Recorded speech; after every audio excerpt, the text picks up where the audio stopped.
Hello everyone, मैं Harveer Kaur government model high school sector 38 west Chandigarh से।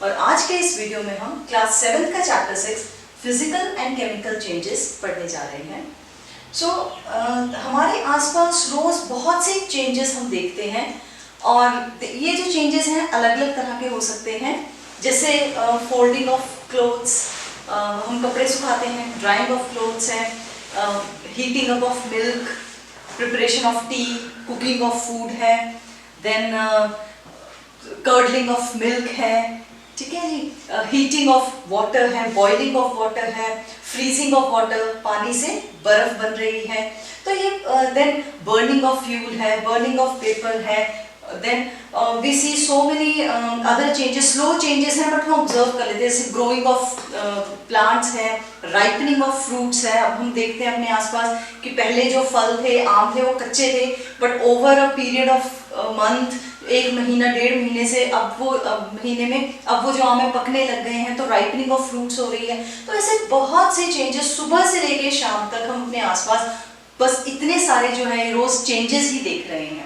तो इन चेंजेस के बारे में अब हम पढ़ने जा रहे हैं कि इन चेंजेस को हम किन किन कैटेगरीज में डिवाइड कर सकते हैं और हम कैसे पहचानें कि कौन सा चेंज जो है वो किस कैटेगरी को बिलोंग करता है, वो किस तरह का चेंज है।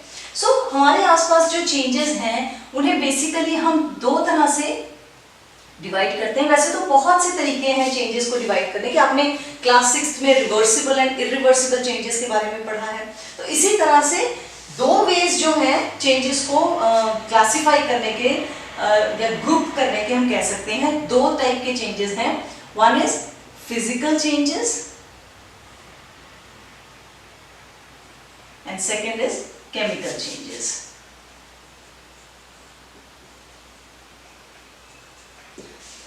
फिजिकल चेंजेस कौन से होते हैं? फिजिकल चेंजेस मीन्स वो चेंजेस जिसमें सिर्फ किसी भी ऑब्जेक्ट का फॉर्म, उसकी शेप, उसका साइज, उसका टेम्परेचर चेंज हो रहा है, तो उसे हम कहते हैं फिजिकल चेंज। और उसमें जो सब्सटेंस है वो उसका जो केमिकल कॉम्पोजिशन है वो नहीं चेंज होता, वो सेम सब्सटेंस ही रहता है, वो सिर्फ अपने आकार, रंग वगैरह में कुछ चेंज उसमें हो सकता है।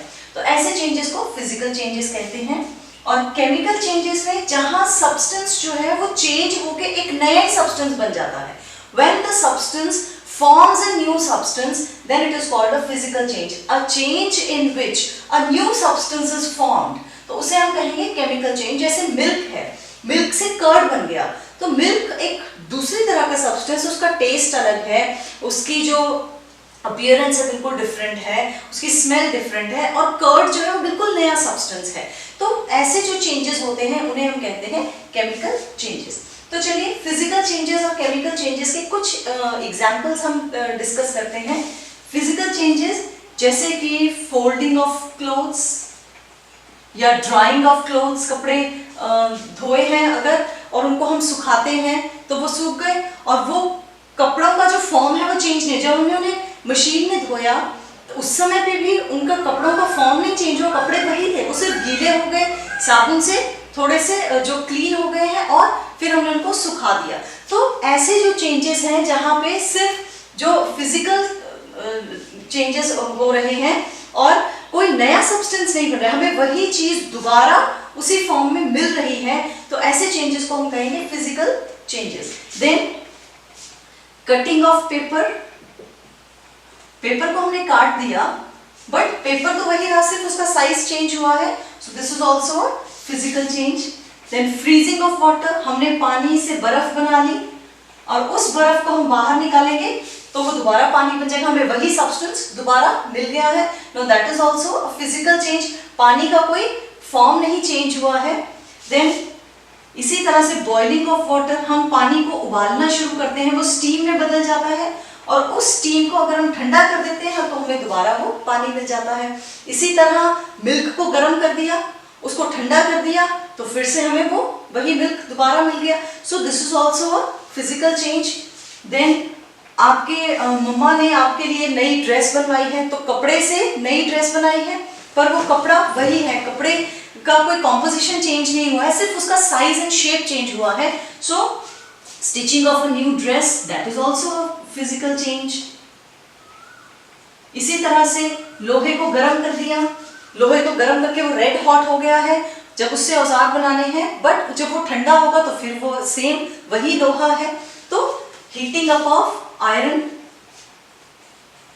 ये सब जो है ये फिजिकल चेंज में आते हैं। Now next is chemical changes. Chemical changes वो चेंजेस हैं जहां पे कोई नया सब्सटेंस बन जाता है, जैसे कि कुकिंग ऑफ फूड। अब जब हमने चावल पका दिए, कच्चे चावल और पक्के चावल में बहुत डिफरेंस है, उनके टेक्सचर में डिफरेंस है, उनके टेस्ट में डिफरेंस है। Then curdling of milk, milk से दही बन गया। Then burning of paper, burning of coal. उसके अलावा लोहे को जंग लग जाता है, जब लोहे को जंग लगता है तो उसके ऊपर एक ब्राउन पाउडरी सब्सटेंस बन जाता है और उससे हमें लोहा दोबारा नहीं मिल सकता, वो एक नया सब्सटेंस, वो कुछ और ही बन गया है। So these are all some of the examples. इसके अलावा राइपनिंग ऑफ फ्रूट्स, जब कच्चे से फ्रूट पकता है उसके टेस्ट में, उसके स्मेल में चेंज आ जाता है। ग्रोथ ऑफ अ प्लांट, ये सब जो है ये chemical changes. Digestion of food in our body, photosynthesis, plants जो फोटोसिंथेसिस करते हैं वो भी एक केमिकल चेंज है। हम खाना डाइजेस्ट करते हैं वो भी एक केमिकल चेंज है। So these are all chemical changes around us. तो ऐसे हम फिजिकल और केमिकल चेंजेस के बहुत से और भी एग्जांपल्स अपने आसपास देख सकते हैं। तो चलिए फिजिकल और केमिकल चेंजेस को समझने के लिए हम छोटी सी एक एक्टिविटी परफॉर्म करते हैं।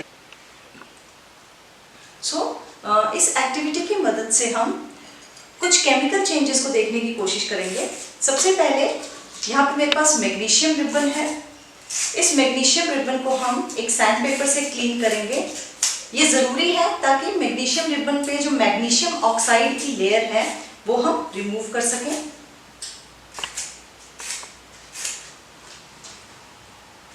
इसे हमने होल्ड करना है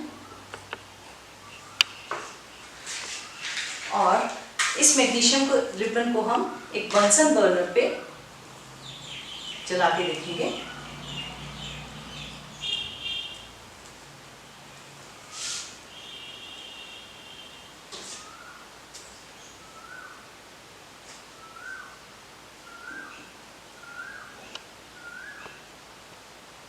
देखिए अभी जो मैग्नीशियम रिबन है आपको नजर आ रहा होगा, ये it's a shiny greyish coloured metal है और बर्निंग के बाद हम देखेंगे कि ये कैसे चेंज होता है। देखिए एक वाइट डैजलिंग फ्लेम के साथ जल रहा है। तो ये एक केमिकल प्रोसेस है जो बर्निंग है और इतनी सारी स्मोक प्रोड्यूस हो रही है, ये भी एक नया सब्सटेंस है। और ये हमें magnesium oxide, white colour powdery substance हमें मिल गया, मैग्नीशियम ऑक्साइड। इस मैग्नीशियम ऑक्साइड को हम पानी में डिसॉल्व करके इसका केमिकल नेचर टेस्ट करेंगे। आप already acids, basis and salts chapter में टेस्ट कर चुके हैं कि हम एसिड्स और बेसिस को कैसे चेक करते हैं। So we are going to take a red litmus paper and a blue litmus paper और हम इस सॉल्यूशन का जो केमिकल नेचर है वो टेस्ट करेंगे। ये मेरे पास एक रेड लिटमस है और ब्लू लिटमस है। सो ये जो रेड लिटमस है it is changing into blue colour. So that means इसका जो नेचर है मैग्नीशियम ऑक्साइड का वो बेसिक इन नेचर है, but it is a mild base. Now next, अगली एक्टिविटी में हमारे पास ये कॉपर सल्फेट का सॉल्यूशन है। इसे हम एक टेस्ट ट्यूब में लेंगे और आप देखिए, ऑब्जर्व कीजिए इसका कलर, और इसमें हम एक आयरन नेल ड्रॉप करेंगे। ये देखिए, ये लोहे की कील है, इसे हम इस सॉल्यूशन में ड्रॉप करेंगे और थोड़ी देर के लिए इस सॉल्यूशन को हम छोड़ देंगे। Let the reaction happen. तो अब क्या होगा, धीरे धीरे ये जो आयरन है ये कॉपर सल्फेट के साथ रिएक्ट करना शुरू कर देगा और सॉल्यूशन के कलर में चेंज आ जाएगा। चलिए, जब तक ये कलर चेंज होता है तब तक हम एक और ये एक्टिविटी हम परफॉर्म करके देखते हैं। और इसमें मैंने इस बॉटल में सोडियम बाइकार्बोनेट यानी कि बेकिंग सोडा लिया है, या मीठा सोडा जिसे कहते हैं, और इसमें मैं थोड़ा सा विनेगर ऐड करूंगी यानी कि सिरका। और इमीडिएटली जो रिएक्शन है वो शुरू हो गई है, और इसमें गैस के साथ और सब्सटेंसेस हैं, और उस गैस को हम चूने के पानी यानी कि कैल्शियम हाइड्रोक्साइड में से पास करेंगे। तो देखिए गैस पास होनी शुरू हो गई, बबल्स बनने शुरू हो गए हैं। और ये देखिए जहाँ पे ये गैस पास हो रही है वहाँ पे आप you can see milky appearance. ये देखिए सॉल्यूशन बिल्कुल वाइट हो गया है। तो ये एक टेस्ट है कार्बन डाइऑक्साइड को चेक करने के लिए। अगर हमने कभी भी चेक करना है कि जो गैस प्रोड्यूस हुई है वो कार्बन डाइऑक्साइड है, तो उसे चूने के पानी में पास कर दीजिए और इस तरह का एक मिल्की सॉल्यूशन हमें मिल जाएगा। ये एक और अगेन अ केमिकल प्रोसेस। इसमें नया सब्सटेंस क्या बना, कार्बन डाइऑक्साइड गैस प्रोड्यूस हुई है, और यहाँ पर भी चूने के पानी में पास करके भी एक नया सब्सटेंस बन गया कैल्शियम कार्बोनेट। तो चलिए अब हम अपनी जो नेल हमने डाली थी कॉपर सल्फेट के सॉल्यूशन में, ये देखिए जो कलर है, पहले हमारे सॉल्यूशन का कलर कैसा था और अब हमारे सॉल्यूशन का कलर कैसा है, ये आप देख सकते हैं। चलिए इनको कंपैरिजन करते हैं हम इन दोनों सॉल्यूशंस का।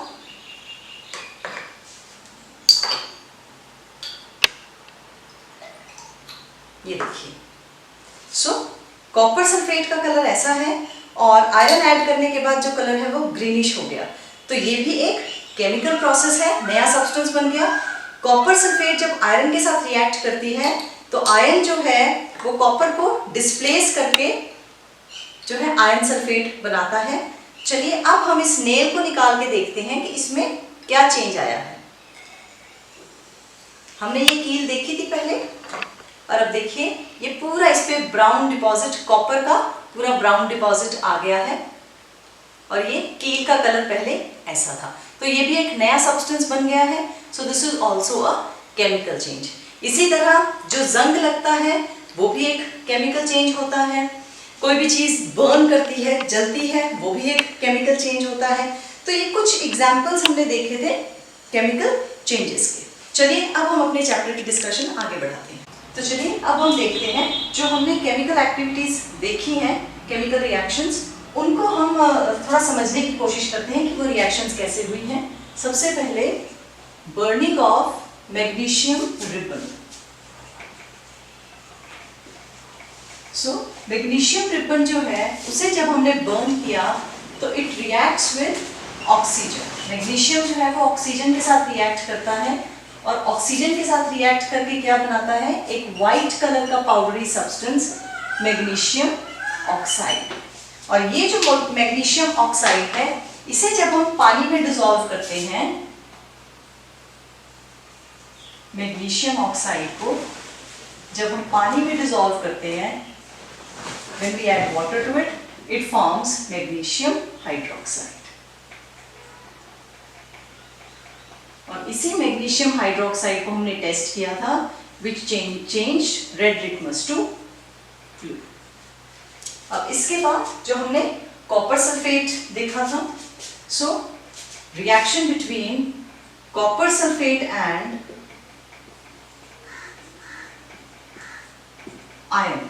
जो हमने कॉपर सल्फेट सॉल्यूशन दिया था और उसमें हमने आयरन की नेल ऐड की थी, तो वहां पे क्या हुआ था, कॉपर सल्फेट सॉल्यूशन में जो कि ब्लू कलर का सॉल्यूशन था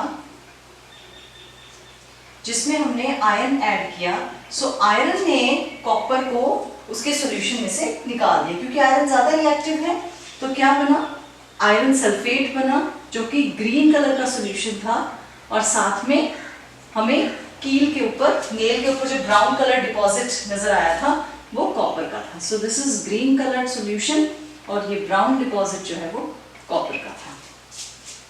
now next is reaction between vinegar and sodium bicarbonate. Vinegar जो है जब बेकिंग सोडा के साथ यानी कि सोडियम बाइकार्बोनेट के साथ रिएक्ट करती है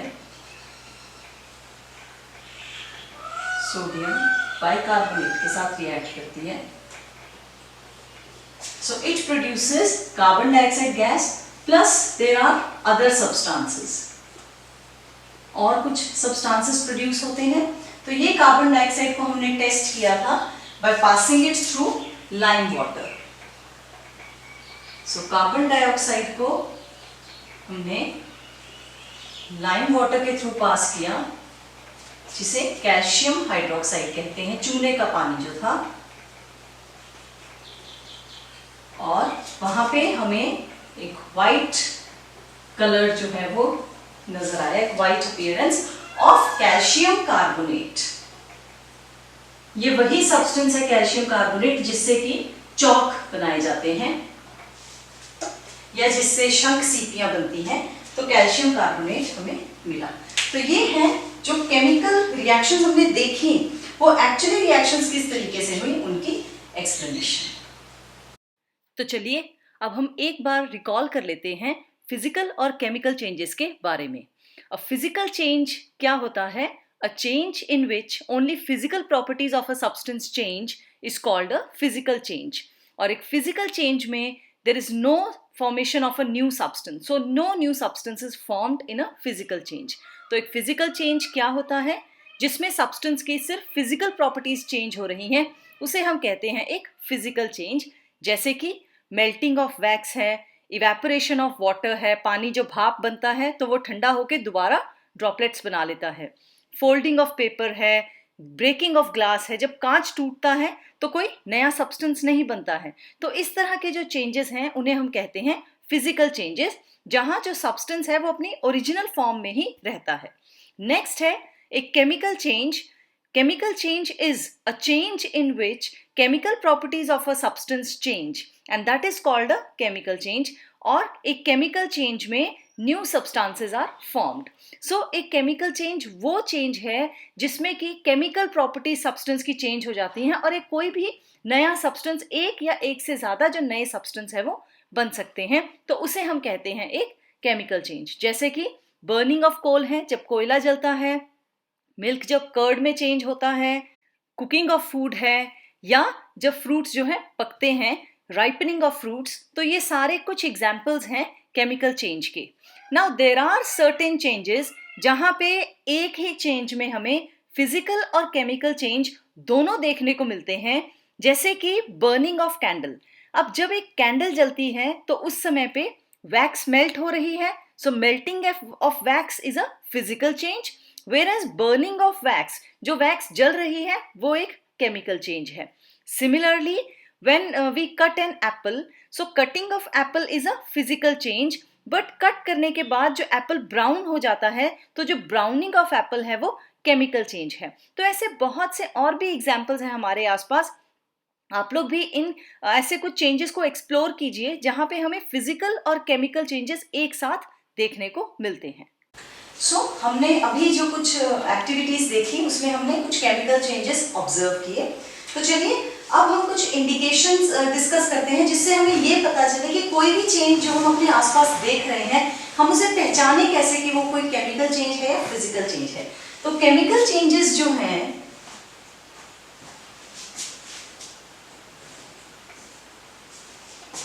दे मे बी आइडेंटिफाइड, उनको पहचाना जा सकता है।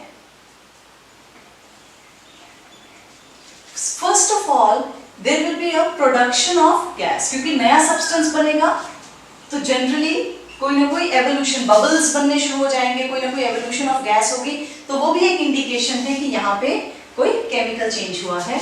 देन चेंज इन कलर, जैसे कि हमने कॉपर सल्फेट के केस में देखा, चेंज इन कलर हो सकता है, चेंज इन अपीयरेंस हो सकता है, जैसे कि कर्ड बनता है। देन जो मिक्सचर है वो गर्म या ठंडा हो सकता है, एवोल्यूशन ऑफ हीट, और we can say change in temperature,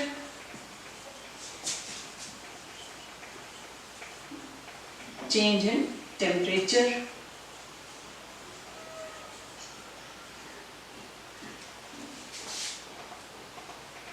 a sound may be produced, कोई आवाज आ सकती है, जैसे कि क्रैकर्स जब जलते हैं तो उस समय पे बहुत जोर से आवाज आती है, एक्सप्लोजन सुनाई देता है, a sound may be produced.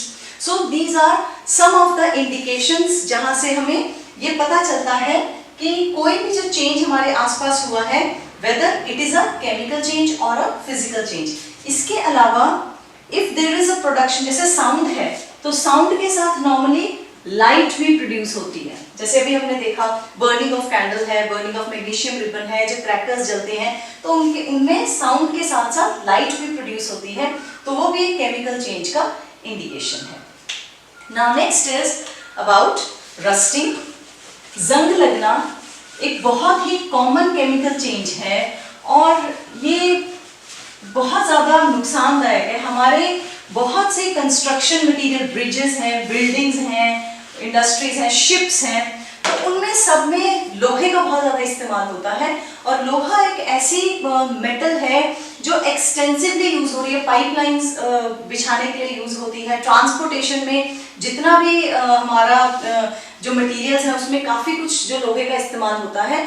और इसीलिए जो रस्टिंग ऑफ आयरन है वो एक बहुत बड़ी समस्या है। इनफैक्ट पर ईयर जो है, जो लोहे का सामान जितना खराब होता है उसकी रिपेयर पे एक काफी ज्यादा अमाउंट जो है सरकार को वो खर्च करना पड़ता है, जो रस्टिंग की वजह से जो लोहे के पार्ट्स खराब हो जाते हैं उन्हें रिप्लेस करने में। तो रस्टिंग ऑफ आयरन होती कैसे है इससे पहले समझेंगे हम, फिर हम इसकी प्रिवेंशन पे बात करेंगे। लोहे को जंग कैसे लगती है? आयरन जो है ये जब वाटर और एयर के कांटेक्ट में आता है, पानी और हवा दोनों के कांटेक्ट में आता है, तो ये क्या बनाता है? ये बनाता है iron oxide. Now this is rust. और ये जो रस्ट है ये अगर सॉल्टी वाटर है, जहां नमक का पानी है, तो वहां पे जो रस्टिंग का प्रोसेस है वो बहुत ज्यादा फास्ट हो जाता है। इसीलिए जितने भी ये समुद्री जहाज हैं, शिप्स हैं बड़ी बड़ी, इनमें जो लोहा है वो बहुत जल्दी डैमेज हो जाता है, तो उनके रिपेयर और मेंटेनेंस हमें जल्दी करानी पड़ती है। नाउ अब इस रस्टिंग को रोकने का तरीका क्या है, हम कैसे कैसे इसे प्रिवेंट कर सकते हैं? एक तो हमारे घरों में बड़ा ही कॉमन है बाय पेंटिंग। लोहे का गेट है या कुछ खिड़कियां वगैरह है तो हम उन्हें पेंट कर देते हैं। पेंटिंग से क्या होता है, सपोज ये लोहे की सरफेस है, हमने उसके ऊपर पेंट कर दिया, तो जब हमने उसके ऊपर पेंट कर दिया, जैसे ये रेड कलर का सपोज हमने पेंट कर दिया है, तो अब क्या होगा, पेंट ने उसके ऊपर एक कवर चढ़ा दिया, तो अब ये जो लोहा है ये हवा और पानी के कांटेक्ट में नहीं आ पाएगा, हवा और पानी उस तक नहीं पहुंच पाएगा, तो लोहे की जो रस्टिंग है वो रुक जाती है। सिमिलरली हम कुछ पार्ट्स जो है जिन्हें पेंट नहीं किया जा सकता उनकी ऑयलिंग करते हैं, कई मशीन पार्ट्स उनकी ऑयलिंग की जाती है। देन एक और बड़ा ही ऐसे यूजफुल तरीका है and that is galvanising. Galvanising होता है कि लोहे की कोई अगर कोई सामान है उसके ऊपर जिंक की परत चढ़ा देते हैं, उसके ऊपर एक दूसरी मेटल की परत चढ़ा देते हैं।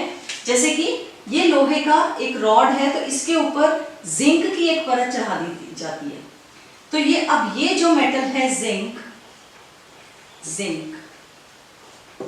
ये लोहे को रिएक्ट नहीं होने देती, ये लोहे से ज्यादा रिएक्टिव है, तो जब भी हवा पानी कुछ भी अगर आएगा तो जिंक उसके साथ रिएक्ट करेगा और लोहा जो है इन टर्न नीचे बच जाएगा। सो जिंक जो है वो उस लोहे को प्रोटेक्ट करती है, तो इसको हम कहते हैं गैल्वेनाइजिंग। तो ये कुछ तरीके हैं जिससे जो रस्टिंग ऑफ आयरन है उसे रोका जा सकता है। नाउ नेक्स्ट इज जो क्रैकर्स हैं जो हम दिवाली पे या फंक्शंस पे नॉर्मली यूज करते हैं, आप लोगों ने महसूस भी किया होगा कि उनमें बहुत हार्मफुल गैसेस निकलती हैं। तो उनमें जैसे हमने मैग्नीशियम रिबन देखा अभी, बिल्कुल इसी तरह से अलग अलग मेटल्स नॉन मेटल्स की कॉम्बिनेशंस उन क्रैकर्स में यूज की जाती हैं और इन क्रैकर्स से बहुत ही हार्मफुल स्मोक और हार्मफुल गैसेस जो है वो एनवायरनमेंट में जाती हैं। और ये जो क्रैकर्स हैं ये एयर पोल्यूशन करने के साथ साथ जो टॉक्सिक गैसेस हैं ये अलग अलग तरह की बीमारियां, ब्रीदिंग से रिलेटेड या आई इरिटेशन, इस तरह की जो बीमारियां हैं वो कॉज कर सकते हैं। नाउ नेक्स्ट इज अगला एक हम छोटी सी एक्टिविटी और करेंगे जिसमें कि हम क्रिस्टलाइजेशन देखेंगे कि क्रिस्टलाइजेशन किस तरीके से होती है। ये जो मेथड है क्रिस्टलाइजेशन का, so now we are going to discuss the method of crystallisation.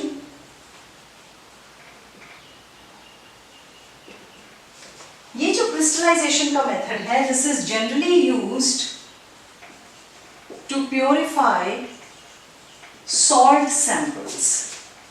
अब आपको पता है कि सोडियम क्लोराइड या नमक हमें कहाँ से मिलता है? समुद्र के पानी से मिलता है। तो समुद्र के पानी को बड़े बड़े जो फील्ड एरियाज हैं वहाँ पे इकट्ठा कर लिया जाता है और यहाँ से पानी, सन की गर्मी से पानी जो है वो इवेपोरेट हो जाता है और नमक के यहाँ पे ढेर लग जाते हैं। बट क्या ये नमक यूज करने लायक है? बिल्कुल नहीं, क्योंकि इसमें बहुत सी इम्प्योरिटीज हैं। तो एक बार इवेपोरेशन से हमें जो सॉल्ट मिलता है, इवेपोरेशन से हमें सॉल्ट जो मिलता है, उसे हम फिर प्योर करते हैं by the process of crystallisation. तो उस क्रिस्टलाइजेशन मेथड का एक छोटा सा जो वो मेथड है उसे हम यहाँ पे परफॉर्म करके देखेंगे कि किस तरह से जो सॉल्ट्स हैं, इम्प्योर सॉल्ट से जो प्योर सॉल्ट्स हैं वो तैयार होते हैं। तो चलिए एक छोटी सी एक्टिविटी हम परफॉर्म करते हैं क्रिस्टलाइजेशन। तो चलिए अब हम यहाँ पे क्रिस्टलाइजेशन की जो एक्टिविटी है वो करके देखते हैं। क्रिस्टलाइजेशन के लिए हमें कॉपर सल्फेट का सैचुरेटेड सॉल्यूशन चाहिए, जो मैंने ऑलरेडी यहाँ पे बनाया हुआ है। सैचुरेटेड सॉल्यूशन बनाने के लिए हम थोड़ा सा पानी लेंगे और उसमें कॉपर सल्फेट ऐड करना शुरू करेंगे और तब तक ऐड करेंगे जब तक कि उसमें कॉपर सल्फेट घुलना बंद ना हो जाए। अब हम इस सॉल्यूशन को थोड़ा गर्म करेंगे ताकि थोड़ा और जो कॉपर सल्फेट जो नीचे हमें दिख रहा है कॉपर सल्फेट, वो भी इसमें डिसॉल्व हो जाए।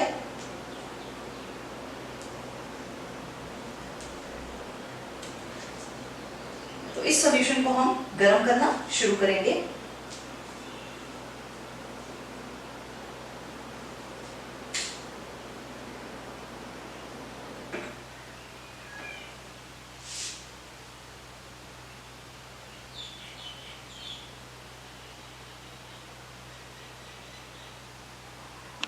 तो अब हमारा ये सॉल्यूशन गर्म हो गया है और इसमें हम थोड़ा सा कॉपर सल्फेट और ऐड करेंगे। तो हाई टेम्परेचर पे हम सैचुरेटेड सॉल्यूशन तैयार कर रहे हैं।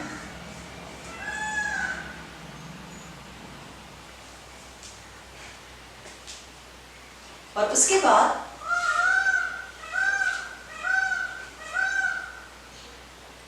इस सॉल्यूशन को हम ठंडा होने के लिए रख देंगे।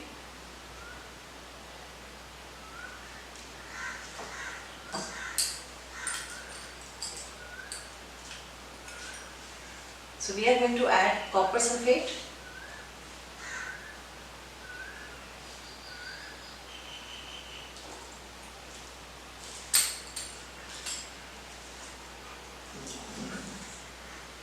अब ये सॉल्यूशन हमारा जब ठंडा होगा तो इसमें हम क्रिस्टल्स की अपीयरेंस देखेंगे। तो ये देखिए, ये कॉपर सल्फेट के जो क्रिस्टल्स हैं ये यहाँ पे डिपॉजिट होने शुरू हो गए हैं। तो यही है crystallization method. So this is all about the chapter. I hope आपको ये चैप्टर इंटरेस्टिंग लगा होगा और आपको समझ आया होगा। अगर आपको ये वीडियो पसंद आई है तो इसे लाइक ज़रूर कीजिएगा और ऐसे और वीडियोस के लिए मेरा चैनल सब्सक्राइब करें। Thank you so much.